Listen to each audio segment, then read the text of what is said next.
नमस्कार, आज की बड़ी खबरों में आपका स्वागत है और मैं हूं आपके साथ निशा भारद्वाज। आज के बुलेटिन में बात करेंगे नीतीश कुमार की कौन सी गलती पर मीसा भारती ने मांगा जवाब। बताएंगे आपको अखिलेश यादव ने दी सीएम योगी आदित्यनाथ को कौन सी अनोखी सलाह। दिखाएंगे आपको राष्ट्रीय गान के मुद्दे पर बिहार विधानसभा में हंगामा और बुलेटिन के आखिरी में देखेंगे अफगानिस्तान में कैसे कांपी धरती। लेकिन दिन भर की तमाम खबरों से पहले एक नजर डालेंगे सुर्खियों पर। आरएसएस के मंच पर डॉक्टर मनमोहन सिंह को दी गई श्रद्धांजलि। सह कार्यवाह में मणिपुर के हालात चिंता जताई। कहा भाषा विवाद आपस में सुलझाना होगा। राबड़ी देवी बोली नीतीश का दिमाग खराब है, बेटे को सीएम बनाएंगे। तेजस्वी बोले पीएम के लाडले ने राष्ट्रगान का अपमान किया है। 8 मिनट में सदन की कार्यवाही स्थगित। कर्नाटक में एमएलए एमएलसी की सैलरी बढ़ाने के लिए बिल आएगा। 31 विधायकों की 100 करोड़ की संपत्ति। डिप्टी सीएम के पास 1400 करोड़ रुपए की प्रॉपर्टी। भ्रष्टाचार के अंतिम पड़ाव पर अधिकारी नहीं तो कौन है। आईएएस अभिषेक प्रकाश के निलंबन के मामले में सपा प्रमुख अखिलेश यादव ने कहा कि यूपी में औद्योगिक विकास के नाम पर खुलेआम कमीशन मांगा जा रहा है और बात खुले जाने पर निलंबन का नाटक किया गया है। इस भ्रष्टाचार का अंतिम पड़ाव पर अधिकारी नहीं तो और कौन है। नागपुर हिंसा मामले की जांच में एनआईए की एंट्री। नागपुर हिंसा मामले की जांच में एनआईए की एंट्री हो गई है। एनआईए टीम ने महाराष्ट्र के छत्रपति संभाजी नगर का दौरा किया है। औरंगजेब की कब्र और उसके आसपास के इलाके का निरीक्षण किया गया है। राष्ट्रगान के मुद्दे पर बिहार विधानसभा में हंगामा। राष्ट्रगान के मुद्दे पर बिहार विधानसभा में हंगामा हो गया। विपक्षी दल ने वेल में पहुंचकर नारेबाजी की। नीतीश कुमार के सदन में रहने के दौरान ये सब हुआ। विपक्ष के हंगामे को देखते हुए विधानसभा की कार्यवाही दोपहर 2 बजे तक के लिए स्थगित भी कर दी गई। अखिलेश यादव ने दी सीएम योगी आदित्यनाथ को अनोखी सलाह। सपा अध्यक्ष अखिलेश यादव ने बीजेपी विधानसभा नंद किशोर गुर्जर की एक वीडियो शेयर की, जिसमें वो मंच से मुख्य सचिव और कमिश्नर को चुनौती देते हुए दिख रहे हैं कि अगर उनमें दम है तो वो 28 मार्च के बाद गाजियाबाद में कहीं भी मिल सकते हैं। तुम्हारी गोली होगी और हमारा सीना होगा। इस वीडियो को लेकर अब सपा अध्यक्ष अखिलेश यादव ने योगी सरकार को घेरने की कोशिश की है। सपा अध्यक्ष ने एक्स पर पोस्ट कर लिखा, माननीय मुख्यमंत्री जी को उप्र में भाजपा के विधायकों को समायोजित करने के लिए एक धमकी मंत्रालय भी बना देना चाहिए। इस मंत्रालय में मंत्री बनने के लिए उनके पास अपनी पार्टी से एक के एक योग्य उम्मीदवार होने चाहिए। वैसे चाहे तो ये मंत्री खुद भी रख सकते हैं, क्योंकि इस विशिष्ट क्षेत्र में उनसे अधिक योग्यता व अनुभव और किसी के पास नहीं है। नीतीश कुमार की गलती पर मीसा भारती ने मांगा जवाब। बिहार के मुख्यमंत्री नीतीश कुमार पर आरजेडी सांसद मीसा भारती ने हमला बोला है। मीसा भारती ने कहा कि बिहार के मुख्यमंत्री नीतीश कुमार जब राष्ट्रीय गान हो रहा था तब उनकी जो मानसिक स्थिति और शारीरिक स्थिति थी वो कहीं से भी मुझे स्वास्थ्य नहीं दिख रही थी। मैं देश के प्रधानमंत्री नरेंद्र मोदी और गृह मंत्री अमित शाह से पूछना चाहती हूं कि क्या आपको राष्ट्रगान के समय मुख्यमंत्री की जो शारीरिक और मानसिक स्थिति थी वो सही लग रही थी। सौरभ भारद्वाज बनाए गए दिल्ली आप के अध्यक्ष। आम आदमी पार्टी ने सौरभ भारद्वाज को दिल्ली का प्रदेश अध्यक्ष बनाया है। आम आदमी पार्टी की पीएसी की बैठक में ये फैसला लिया गया है। सौरभ गोपाल राय की जगह लेंगे। इसके अलावा आपकी पीएसी की बैठक में और भी कई मुद्दों पर चर्चाएं हुई। 4 राज्यों में प्रभारी और 2 राज्यों में अध्यक्ष बनाए गए हैं। महाराज मलिक को जम्मू कश्मीर का अध्यक्ष बनाया गया। पंकज गुप्ता को गोवा का प्रभारी बनाया गया। गोपाल राय को गुजरात का प्रभारी, मनीष सिसोदिया को पंजाब का प्रभारी और संदीप पाठक को छत्तीसगढ़ का प्रभारी बनाया गया है। आम आदमी पार्टी के संगठन महासचिव और सांसद संदीप पाठक ने पीएसी बैठक के बाद जानकारी देते हुए कहा कि आज आम आदमी पार्टी की पीएसी की बैठक हुई। कई मुद्दों पर चर्चा हुई। 4 राज्यों में प्रभारी और 2 राज्यों में अध्यक्ष बनाए गए। कई राज्यों में सह प्रभारी भी बनाए गए। दिल्ली के अधिकारियों पर क्यों भड़के प्रवेश वर्मा।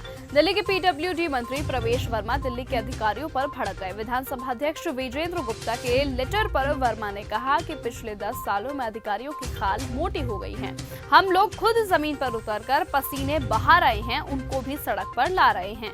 जब उनके पसीने निकलेंगे तो उनकी चर्बी घटेगी। काम तो इन्हीं अधिकारियों से करवाएंगे। प्रवेश वर्मा ने आगे कहा कि हम समर एक्शन प्लान को लेकर हर तीसरे दिन बैठक कर रहे हैं। पिछले बैठकों में किसान क्रियावहन हुआ है, हर एक चीज की समीक्षा कर रहे हैं। सिस्टम को ऑनलाइन किया जाएगा। पुणे में दर्दनाक हादसा। पुणे में एक और दर्दनाक हृदय विदारक घटना सामने आई है, जहां एक निजी कंपनी की मिनी बस में आग लगने से 4 कर्मचारियों की मौत हो गई है। पुलिस जांच में पाया गया है कि ये आग दुर्घटनावश नहीं बल्कि बस चालक द्वारा जानबूझकर लगाई गई थी। नीतीश कुमार इस्तीफा दे। नीतीश कुमार के पटना कार्यक्रम के वीडियो के सामने आने के बाद विपक्ष ने सदन में जमकर हंगामा किया। लालू यादव की बेटी रोहिणी आचार्य ने कहा कि मुख्यमंत्री नीतीश कुमार जी की दिमागी सेहत के साथ कुछ तो गड़बड़ है। उन्होंने कहा, राष्ट्रगान के दौरान मुख्यमंत्री नीतीश कुमार ने राष्ट्रगान की मर्यादा के विपरीत आचरण किया।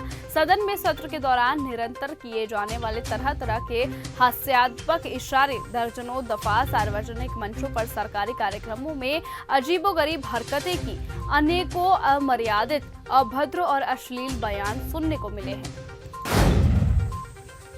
आयुष्मान कार्ड का सांसद हेमा मालिनी ने सदन में उठाया मुद्दा। बीजेपी सांसद हेमा मालिनी ने केंद्र की आयुष्मान भारत योजना को लेकर संसद में सवाल उठाया। उन्होंने केंद्रीय स्वास्थ्य मंत्री जेपी नड्डा से सवाल पूछा कि आयुष्मान कार्ड होने के बाद भी जरूरतमंद लोग पैसे देकर उसी अस्पताल में इलाज कराने के लिए मजबूर हो जाते हैं। इस सवाल के जवाब में जेपी नड्डा ने कहा कि ये योजना 63 करोड़ लोगों को फायदा पहुंचा रही है। अगर ऐसा कोई केस आपके सामने आया हो तो आप मुझे वो बता दें। सिकंदर की रिलीज के साथ मिलेगा बड़ा ट्विस्ट। 30 मार्च को सिकंदर सिनेमा घरों में आ रही है। इस बात का ऑफिशियल ऐलान हो चुका है। सलमान खान पूरे 1 साल बाद अपनी लीड फिल्म लेकर आ रहे हैं। हालांकि उन्हें फिल्मों में कैमियो करते हुए देखा गया है, लेकिन सलमान की फिल्मों की बात अलग ही होती है। सिकंदर काफी अच्छा कमा लेगी, ऐसी उम्मीद भाईजान की पूरी फैन आर्मी को है। इस फिल्म को बड़ा बनाने के लिए सलमान खान और डायरेक्टर AR मुरुगदास ने अपने दिमाग के सारे घोड़े दौड़ा दिए हैं। लेकिन अब सलमान खान सिकंदर में अकेले नहीं बल्कि अपने साथ अजय देवगन को भी ला रहे हैं, जो कि इस फिल्म का सबसे बड़ा ट्विस्ट है।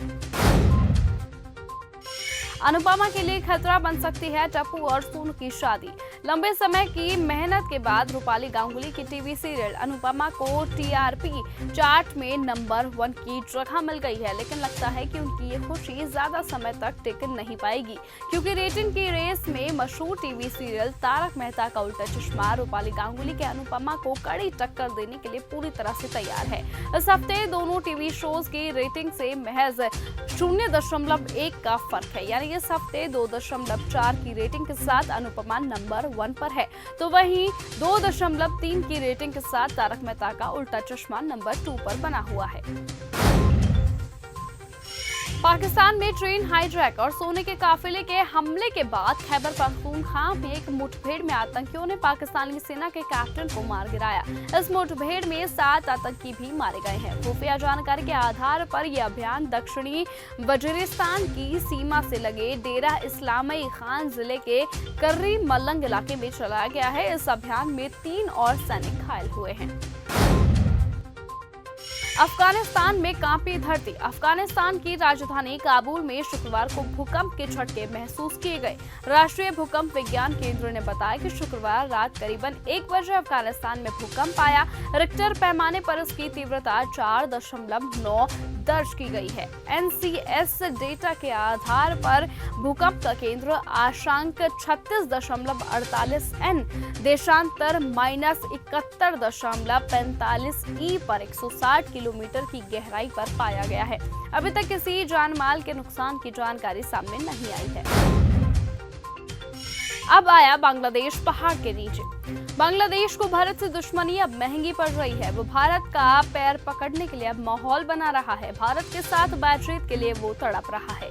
बांग्लादेश ने भारत से अप्रैल के पहले हफ्ते में मोहम्मद यूनुस और प्रधानमंत्री मोदी के बीच द्विपक्षीय बैठक आयोजित करने का अनुरोध किया था। भारत पर तमाम लांछन लगाने वाला बांग्लादेश की पूरी तरह से अब हेकड़ी निकल गई है। तो फिलहाल आज की इस बुलेटिन में सिर्फ इतना ही। देश और दुनिया की तमाम बाकी खबरों से ऐसे ही जुड़े रहने के लिए आप बने रहें और देखते रहे चैनल न्यूज़ गंगा। नमस्कार।